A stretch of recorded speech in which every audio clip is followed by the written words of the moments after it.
Hi everyone, Millard Reza here, founder of Anchor Wealth, based in Adelaide. Today's video is about what is super? What is superannuation? What is this tool that sits in the background for Australians and they don't really give it much attention until it's a little bit too late for most, but in most instances it's in their 40s and 50s maybe.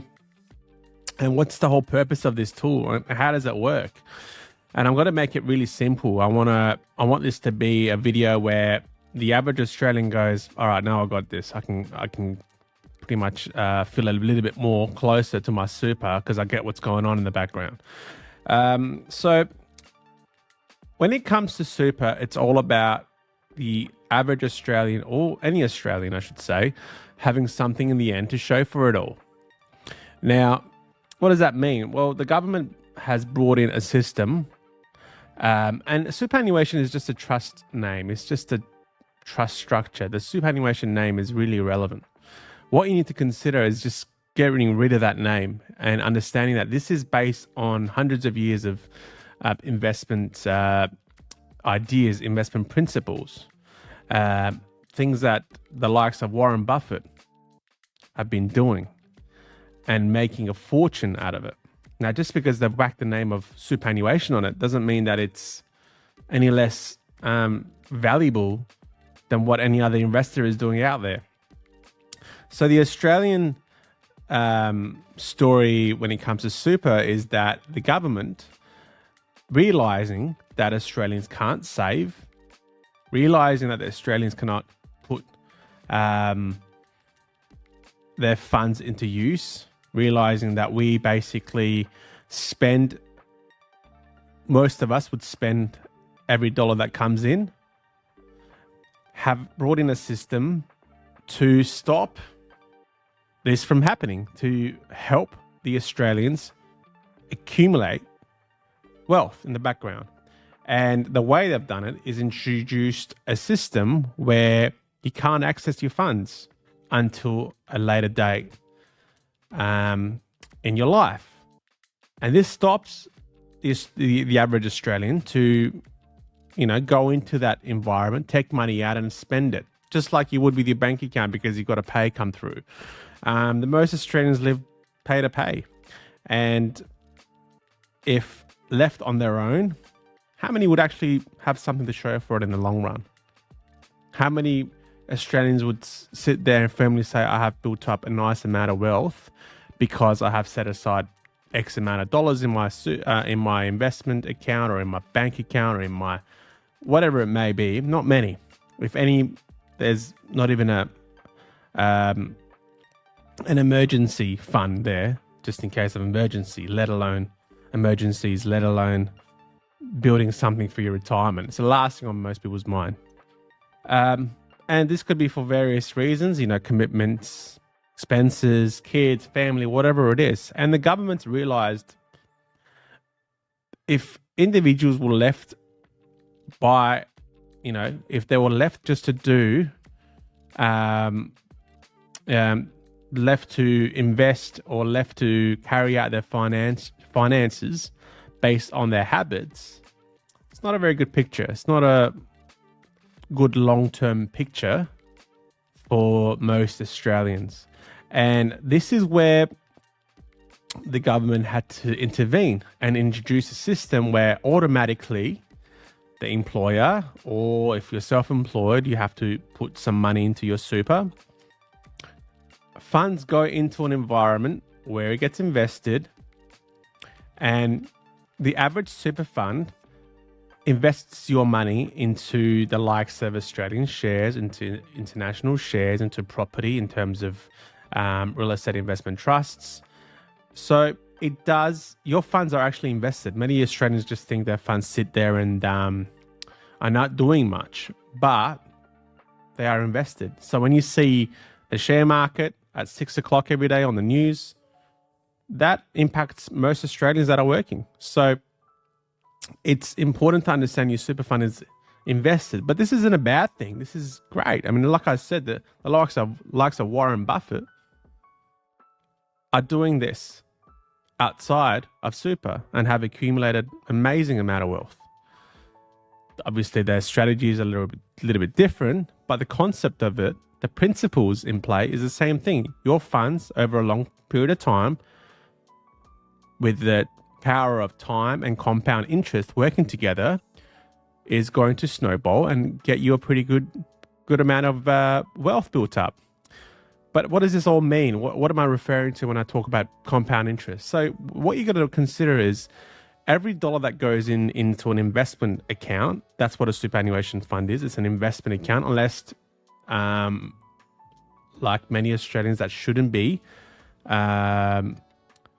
keep fiddling around with their super, take money out, put into cash because the markets have gone down and they, shoot themselves in the foot and they can't rebound with the market. It should be an investment account long term. That's the key, long term. When the markets have shown long term that most indexes go upwards, not the other way. And super being an investment account basically gets you and exposes the average Australian to these great investing principles, and that is time and compound interest. And compound interest being you getting interest on interest year on year, and it snowballs, and it's a big thing. I mean, if you look at compound interests, it's just one of those wonders of the world where those who understand it gain a lot of benefits from it, and those who don't, it ends up costing them a lot. So when you talk to your friends or family and talk about superannuation, it's nothing to do with this name that they put on it. I mean, it's just a name that people, think about it as, oh, it's going to change. There's going to be changes from the government. Who cares? I mean, if it does happen, it happens. End of the day, no one's taking anyone's funds. It hasn't happened in the past. The government's not going to take someone's super fund that's got $200,000 in it and go, now it's my money. It's not going to happen. That's nonsense. What they might do is fiddle around with some rules, and that's all to do with what they're trying to achieve in the economy. But it's not going to impact your super fund in the sense that it's going to wipe it all out, or your funds are no longer your funds. It's still your investment account. You might be able to put in less funds into it because of rule changes or whatever it may be, but those funds are still your funds. They're going to remain invested.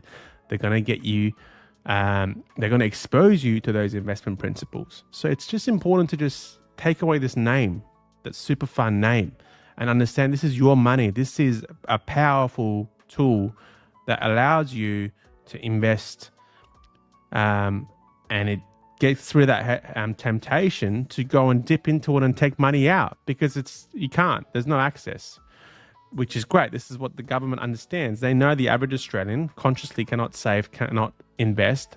They might be able to do it for a few years, but in the long run, they'll dip into it and life happens and they'll take money out. So that's why they've got this access rule where you just cannot access it till later in life. So when it comes to your super, understand that when you work, your employer, based on your salary at the moment, the SG super guarantee is at 10%. So 10% of your salary goes to your super on top of your salary. So when you talk to your employer and you want to understand your gross income, ask them, what's my salary? What's my salary? Is that including super? And if they say no, then get 10% of that salary and whack it on top. And that's what your super fund is in terms of contributions that you're receiving from your employer. Every year, there's thousands of dollars going into that environment, getting invested. Like I said, by default, 70% on average goes towards these growth assets like shares and property.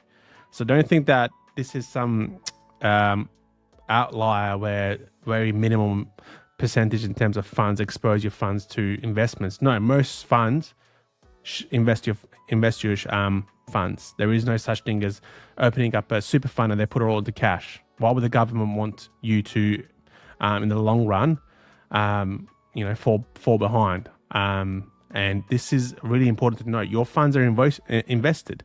Now, if you're later down the track and you're wanting to, have some cash flow strategies and so forth, and basically protect your super, now you might want to look at some strategies in terms of focusing more on defensive assets. But like I said, most Australians' super sits in growth assets.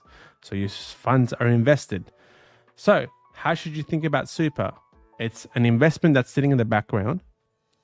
The government's stopped me from having access to it. And thank God for that, because if I had access to it, most likely it'll reflect what's going on in my bank account. There wouldn't be much in it, as brutal as that sounds, or there might be a little bit in it. But if you want to look at the amount of income most Australians generate, and you're being one of the highest earners in the world, where does it all go? It goes towards variable expenses and emotional and all sorts of things. And everyone's got an excuse, and it's not the right time. And it'll happen next year when I get a pay rise, and they get a pay rise, and their habits kick in, and they spend every dollar that comes in. So your super fund is your savior to a point. So don't look at it in a sense that this is the government taking away funds from me and I don't get access to it. I don't understand it. Think about it as an amazing investment vehicle with an amazing tax. The best tax there is in Australia, 15%. 15%, that's not much. When you consider 34.5% for the average marginal tax rate in Australia outside of super, that's what people are paying in terms of tax on their income. When they invest outside of super, all the profits, they have to pay that marginal tax rate. Now, there's some rules and regulations around that, depending on what vehicle you've used, but 34.5% versus 15% is a big difference. So it's fantastic. You've got this great environment to invest. It's tax friendly. You can't access it. Removes temptation. Now, if you're a younger investor, then you're thinking, well, I'm not going to have access to this till 60 or 65, whatever the age is for you. It's not meant to be for now. It's meant to be for your retirement. If you want to have something that mimics a super fund and is doing what a super fund does, invests your funds, and you like the idea of it, but just think, geez, I wish I had access to it. There's plenty of tools out there that can do that as well. There's managed funds out there that can mimic a super fund and gives you access. It's like a glorified bank account. You can get access in a day or two. There's tools out there, but it's not as tax friendly. So don't, ignore your super fund because you don't understand it and you think this is just some government scheme where it doesn't impact me. The governments realize without this, they have to fund everyone's retirement basically, because no one's going to accumulate. Only a small percentage of Australians are going to have enough funds that actually sat there and thought, how can I invest and what does it look like for my future? Most Australians require their super fund to kick in and fund, if not all, but a big portion of their retirement. And it's just so important to understand what's going on with your super, understand why you're invested, what's going on with myself, what's the returns been, what's my fund doing, what structures are out there, what other options are out there. Most Australians sit in a very, very limited running super fund. Now, everyone that you speak to, they just come up with this limited nonsense with retail versus industry. I mean, retail versus industry is to say, a black Toyota Camry versus a white Toyota Camry. Same model, same year. The interior might be a little bit different. I mean, is that really going to get the outcome that you're looking for? You got to dig deeper. You need to understand what the investments are available inside the structure of the super fund you are in, what the actual structure is. That is huge. And that is the base of the iceberg. Too many people are looking at the tip of it and going, this new provider sounds really good. They are doing this and that. Well, that's great. It's mostly marketing. Find out what's going on with the structure of your super fund. Dig deep and understand how you are getting the income from your investments, how you are receiving your tax offsets. Is there cash flow control inside your super for those that are getting closer to retirement? Can you create a buffer inside your super to potentially reduce the impact of a market downturn? Is a market downturn going to happen? Absolutely. Is it going to impact everyone's super fund? Absolutely. Now, some people's less or more, depending on how they're invested. But it's not about, because the market's going to go down, then the superannuation is nonsense. It's not the case at all. What's important is to understand super is a structure to invest your funds into. But if you have the right structure in place, right tools inside your super, you can do a lot of things to minimize the damage of a market downturn. And for most that are in accumulation, turn it into a positive.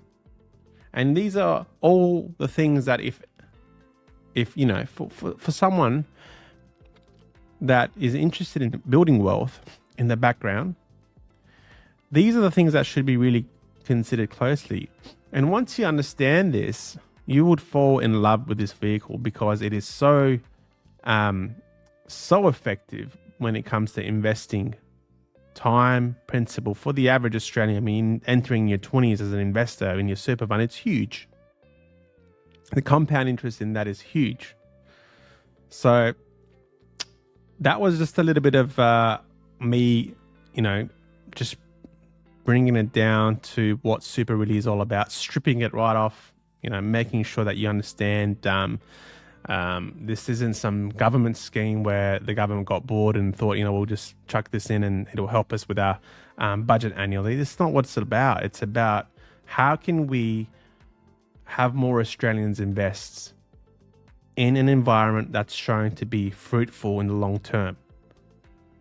And if you think that is not the case, have a look at the All Ords, have a look at the S&P 500, look at all the indexes and look at what they've done since inception.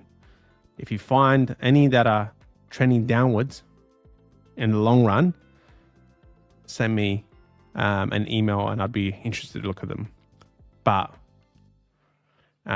most of them are trending upwards. And that's what you are all about when it comes to superannuation. You're invested for the long term and you're going on that journey. So understand this tool, get familiar with it, dig a bit deeper. It's one of the most important assets you have in your life. And if you haven't given super much thought, if you have thought about maybe I should speak to someone, if you're not quite sure what's going on with your super fund, you might have funds all over the place. You don't know if you got premiums that are eroding your super fund from insurances that you have no idea what they're all about. If you don't know what the investments are, if you're not sure if they're in line with what you're trying to achieve, there's a link at the bottom. And what you can do as a first step and book in a free 30-minute video strategy session with one of our advisors, and we will just go through your super fund at a high level, give you a bit of an idea of where it's all heading, what's the gap, what can be potentially done, and basically you can walk away and make an informed decision. And it's 30 minutes, and it's very valuable when you consider time and compound interest and how big those are when it comes to investing. Not many people salary for half an hour would outdo the value of that 30 minutes for what you're achieving with us. So lock it in at the bottom, and don't forget to subscribe. We are rolling in videos every other day, and make sure that you do click that bell button so you get notified when we release videos, because it's going to be all about superannuation, investments, and it'll help you get on track and understand what it's all about to be more savvy with your money, including super, because it is your money.